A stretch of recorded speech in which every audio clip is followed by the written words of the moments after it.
ഞാൻ ഡോക്ടർ നിമ്മി ജോസഫ്. ഞാനൊരു ഡെവലപ്മെൻറ്റൽ പീഡിയാട്രീഷ്യനാണ്.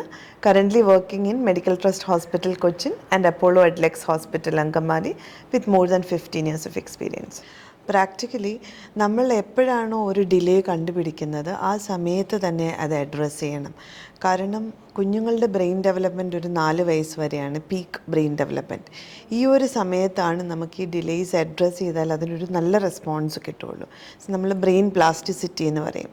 എല്ലാ ഡെവലപ്മെൻറ്റൽ ഡിലേയ്സിനും ഏർലി ഇൻ്റർവെൻഷനാണ് വേണ്ടത്. ഈ ബ്രെയിനിൻ്റെ ഡെവലപ്പിംഗ് കപ്പാസിറ്റി മാക്സിമലി ഇരിക്കുന്ന ഒരു പ്രായത്തിൽ നമ്മൾ കൊടുക്കുന്ന ഇൻപുട്സ്, നമ്മൾ കൊടുക്കുന്ന ട്രെയിനിങ്സൊക്കെ അവർ പെട്ടെന്ന് അക്വയർ ചെയ്യുകയും അതുകൊണ്ട് തന്നെ അതിലുള്ള ഇമ്പ്രൂവ്മെൻറ്റ്സ് പെട്ടെന്ന് വരികയും ചെയ്യും. സാധാരണഗതിയിൽ ഇപ്പോൾ 6 മാസത്തിൽ കുഞ്ഞുങ്ങൾ കൂയിങ് ചെയ്യണം. 1 വയസ്സാകുമ്പോൾ കുഞ്ഞുങ്ങൾ ഒരു മീനിങ് ഫുൾ വേർഡോ അല്ലെങ്കിൽ പോയിൻറ്റിങ് ഫോർ നീഡ്സ് എങ്കിലും ഉണ്ടാവണം.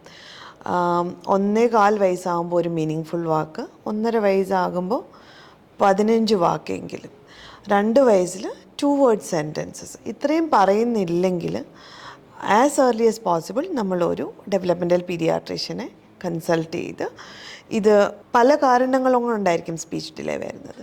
ചില കാരണങ്ങളിൽ നമ്മൾക്ക് അതിൻ്റെ ഒരു കറക്ഷൻ, അതായത് എൻവയോൺമെൻറ്റൽ കറക്ഷൻ, കുഞ്ഞിന് കൂടുതൽ സ്റ്റിമുലേഷൻസ് കൊടുക്കുക, ഇപ്പോൾ സ്ക്രീൻ ടൈം ഉണ്ട് അത് സ്റ്റോപ്പ് ചെയ്യുക, അങ്ങനെയുള്ള ഇൻ്റർവെൻഷൻസിൽ കൂടെ സ്പീച്ച് ഡിലേക്ക് നല്ല വ്യത്യാസം വരും, ഇമ്പ്രൂവ്മെൻറ്റ്സ് വരും.